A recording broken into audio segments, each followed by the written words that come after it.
अब डिस्कस करते हैं फॉर लूप्स को। तो फॉर लूप को डिस्कस करने से पहले मैं आपको 2 कीवर्ड का यूज़ बताना चाहता हूँ। तो जिसमें सबसे पहले मैं एक लिस्ट क्रिएट कर लेता हूँ इसको समझाने के लिए। जैसे मेरे पास एक लिस्ट है नंबर्स की 1, 2, 3, 4 एंड 5। ये नंबर्स की मेरे पास लिस्ट है। अब इस लिस्ट में से मैं इसको प्रिंट करने के लिए क्या करता हूँ, मैं मेरे पास एक कीवर्ड है इन। इन का क्या यूज़ है मैं वो आपको पहले समझाना चाहता हूँ जिससे इसका फॉर लूप में भी यूज़ होने वाला है। तो सबसे पहले मैं बोलता हूँ कि मुझे 3 इन नंबर्स। तो यहाँ पर मैंने क्या बोला, 3 आइटम 3 इन नंबर्स मीन्स जो 3 है वो इन नंबर्स की लिस्ट में है या नहीं। तो ये मुझे रिटर्न करेगा ट्रू या फॉल्स। जब मैं इसको रन करता हूँ तो मुझे आउटपुट आता है ट्रू, क्योंकि 3 इंडेक्स 2 पर अवेलेबल है, तो इसीलिए इसने आउटपुट दिया यस इज़ ट्रू।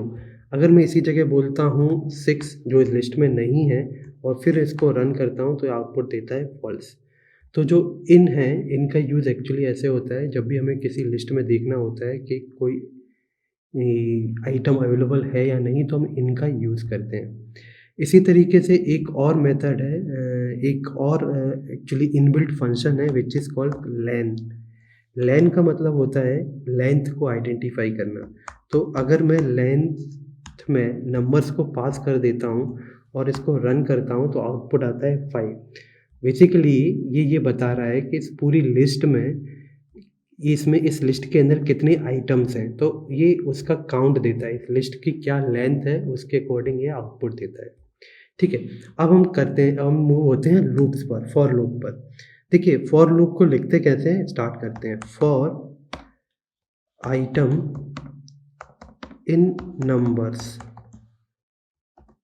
देखिए कितना इंग्लिश में ये लिखा हुआ कोड है।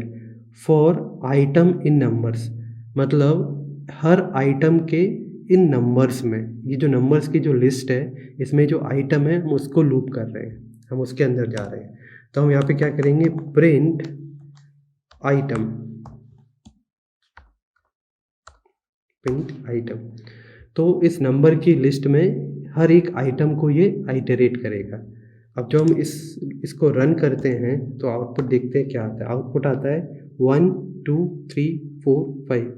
तो ये जो आइटम में क्या आती है वैल्यू, जो इन नंबर्स में इंडेक्स वाइज 0, 1, 2, 3 इसके अंदर आइटम में आती चली जाती है, जिसको हम यहाँ पे प्रिंट कर देते हैं। तो इस तरीके से ये काम करता है फॉर लूप। ठीक है, अब यहाँ पर मैं आपको एक चीज़ और बताना चाह रहा था। हाँ, वो था अगर मुझे व्हाइल लूप यूज़ करना है, व्हाइल लूप यूज़ करके किसी लिस्ट को आइटरेट करना है तो मैं कैसे करूँगा? तो सबसे पहले मैं इस लिस्ट को बदल लेता हूँ। मैं एक लिस्ट का ले लेता हूँ से एक नेम्स की लिस्ट ले लेता हूँ। मैं फिर से बना लेता हूँ आदित्य एंड नीरज एंड प्रमोद। ठीक है, मैंने एक लिस्ट बना ली।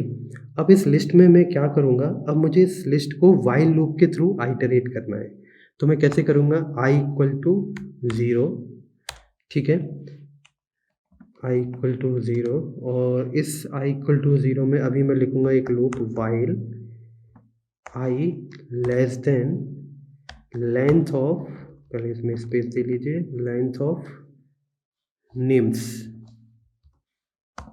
तो मैंने बताया था कि लेंथ जो फंक्शन है उसका कैसे यूज़ होता है किसी भी लिस्ट की लेंथ को बताने के लिए। तो इसकी लेंथ क्या है, 1, 2, 3। इस लिस्ट की लेंथ है 3 और फिर हमने कोलन लगाया और यहाँ पे मैं प्रिंट करूँगा क्या, नेम्स और कौन सा इंडेक्स, ith इंडेक्स, और उसके बाद i की वैल्यू को मैं i+1 कर दूँगा। अब जब मैं इसको रन करता हूँ तो देखिए आउटपुट क्या आया, आदित्य, नीरज एंड प्रमोद। तो ये लेंथ फंक्शन का मैं यूज़ दिखाना चाहता था। और अगर आप लिस्ट को व्हाइल लूप के थ्रू आइटरेट करना चाहते हैं तो भी आप इस तरीके से लेंथ फंक्शन को यूज़ करके आइटरेट कर सकते हैं।